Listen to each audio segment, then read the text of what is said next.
ang huling crunch cake natin sa ating crunch cake series para ngayong Christmas. Ito ay ang red velvet crunch cake. Pwede nyo pang ihabol ito sa inyong listahan para panghanda ngayong Christmas.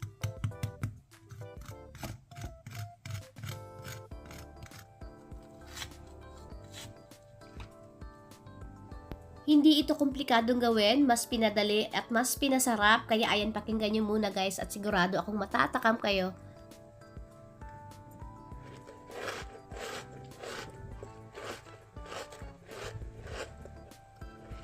Kaya wag na nating patatagalin yan at simulan na natin. Ang una muna natin gagawin ay yung ating fondant flakes. Ayan, dito sa ating mixing bowl, nilagay ko na yung ating melted butter at saka yung ating powder sugar. I-mix lang natin ito hanggang sa mag-well combine lang sila. Then, ilagay na natin yung ating egg white. Then, i-mix lang natin ito ulit hanggang sa ma-absorb lang yung egg white.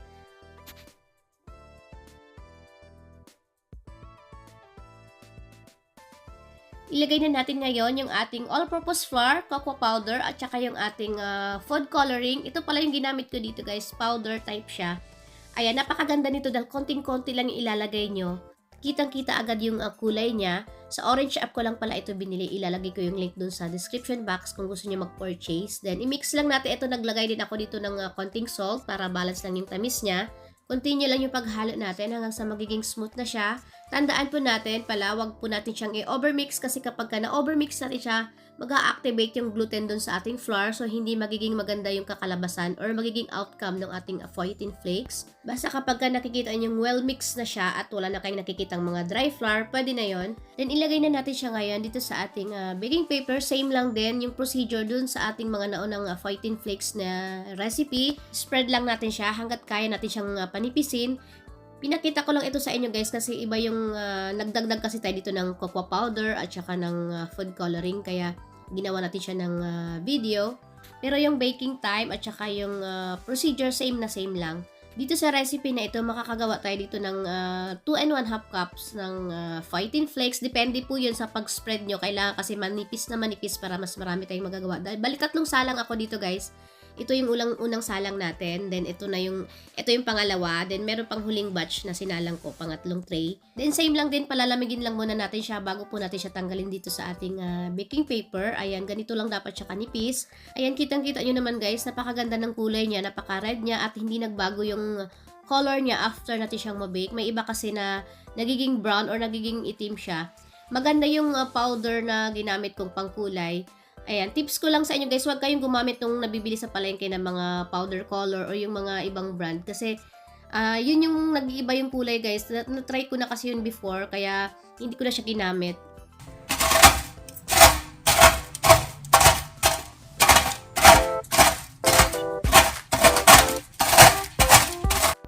Ayan, narinig nyo guys, napaka-crispy niya. Kung wala naman kayong yung powder na food color na kagaya ng ginamit ko guys, pwede naman kayong gumamit ng gel type na food coloring na nabibili din sa mga baking store. Basta wag lang yung parang liquid type na food coloring guys kasi mag-iiba yung consistency. Dapat gel type lang. Set aside na muna natin ito. Ang next naman natin gagawin yung ating moist red velvet cake. Naggagawa lang ako dito ng buttermilk. Pinagsama ko lang yung white vinegar at saka yung ating full cream milk. Set aside lang muna natin ito ng mga 5 minutes. Strain lang muna natin yung ating dry ingredients, yung ating all-purpose flour, salt, baking soda, tsaka yung ating cocoa powder.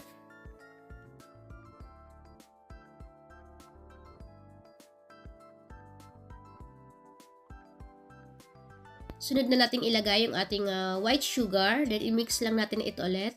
Then, maglagay tayo ng well sa gitna para ilagay yung ating mga liquid ingredients.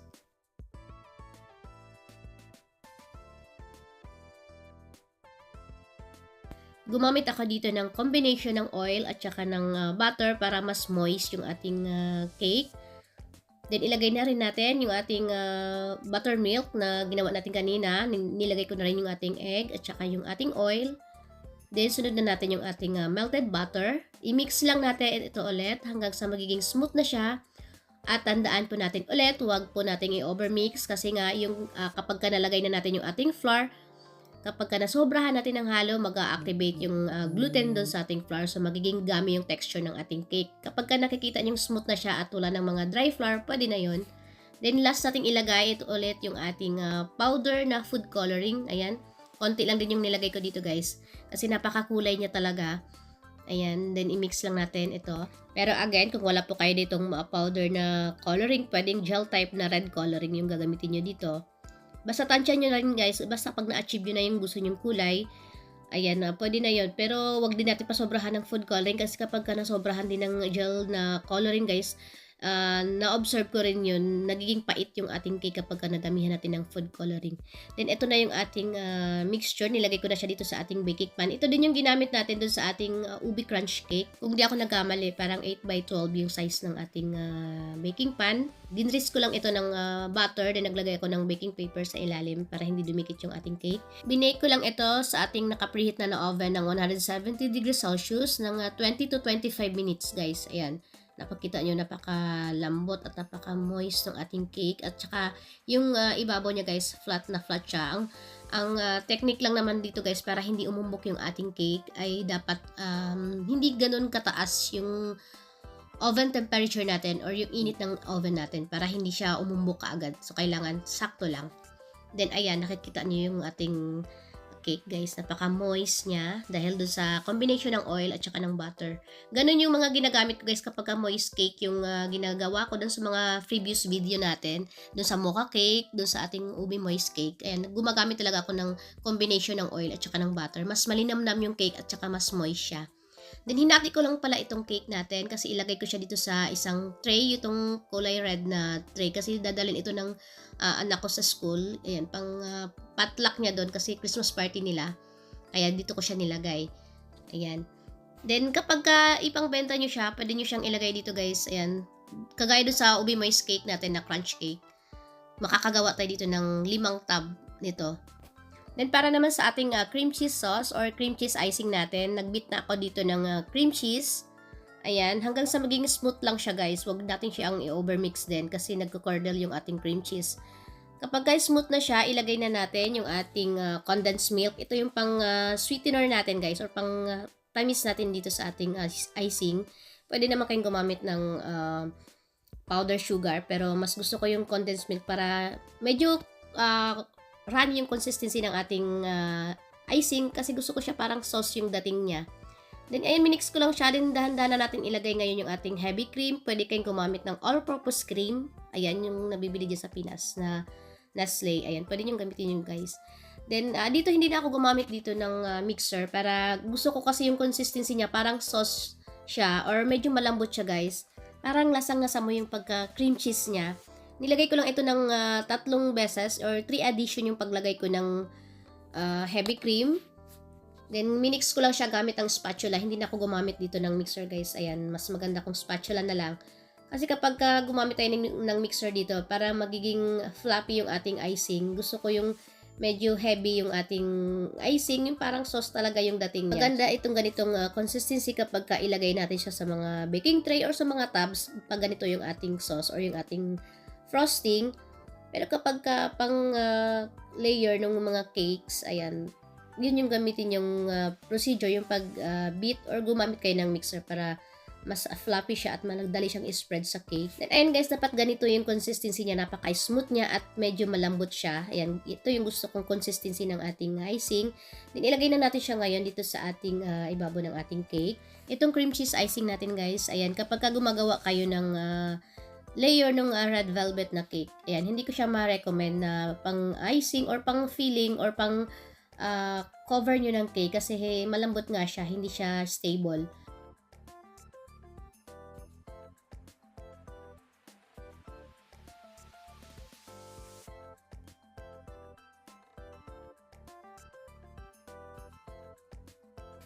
Pagkatapos na siyang lagyan ng cream cheese na layer, ilagay lang muna natin siya sa chiller ng mga 30 minutes habang ginagawa natin tong ating pinakalas na crunch layer. Meron tayo ditong white chocolate. Ayan, Belgian yung brand na ginamit ko. Pwede kayong gumamit ng compound chocolate lang guys, yung Beryl's. Then naglagay ako dito ng 3 tablespoon ng vegetable oil. Ayan, then continue lang natin yung pag-mix natin. Ayan, nag-simmer yung water sa ilalim guys, pero mahina lang. Ayan. Continue lang natin yung pag-mix natin hanggang sa matunaw lang yung, mag-melt lang yung ating white chocolate hanggang sa magiging smooth lang siya. Then, i-mix lang natin ito. Then, ilagay na natin agad yung ating fondant flakes. Ito na yung ginawa natin kanina. Nilagay ko muna dito ay 1 1/2 cup. Ayan, konti-konti lang yung paglagay natin guys para matansya natin yung pag-coat natin ng ating fondant flakes. Pwede kayong mag-add or pwede kayong mas maganda yung konti lang muna yung ilalagay nyo para pwede pa kayong magdagdag. Basta yung nagamit ko dito guys ay 2 cups lahat. Lahat nung ginawa natin na fondant flakes, sakto lang dito sa recipe na ito. May natirang konti, yun na yung pinang-sprinkle ko sa ibabaw ng ating crunch layer. Mamaya ipapakita ko sa inyo guys. Ready na yung ating crunch layer. Ilagay na natin siya ngayon dito sa pinaka-last layer ng ating cake. Kapag ipang benta nyo guys, pwede nyong timbangin yung paglagay nyo ng crunch layer para pantay lahat. Pero sa akin naman ay pang bahay lang ito, itong natira kasi itong nasa tray, sa school nga ito dadalhin. Kaya ayos lang, pero pwede nyo namang tansya-tansyahin lang guys.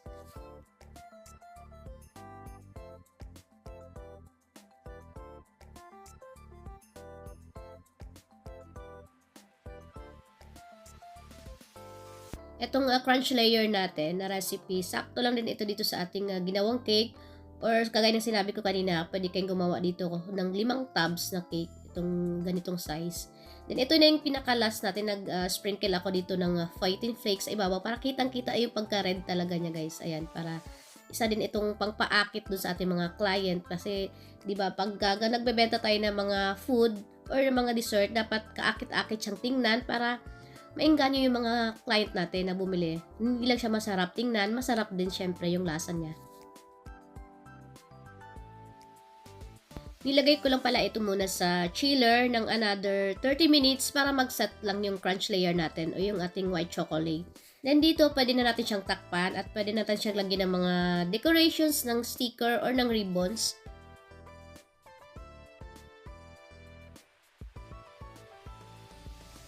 Pwede kayong bumili ng ganitong sticker. Ayan, yung may Merry Christmas. Pero hindi ko to nilagay guys kasi medyo malaki nga siya dito sa tab natin. Ayan, hindi makikita masyado yung red velvet cake natin. Kaya ribbon na lang yung nilagay ko. At saka ganitong sticker, yung medyo maliit. Basta dapat kitang-kita pa rin yung cake natin. So, ayan, ito na yung ating red velvet crunch cake. Ayan, syempre, titikman natin siya. Pwede nyo pa itong ihabol, guys. Ngayong Christmas, pwede pa kayong gumawa nito. Ilang days pa naman yung ating Christmas din. Ayan, gusto kong munang marinig nyo ito, guys.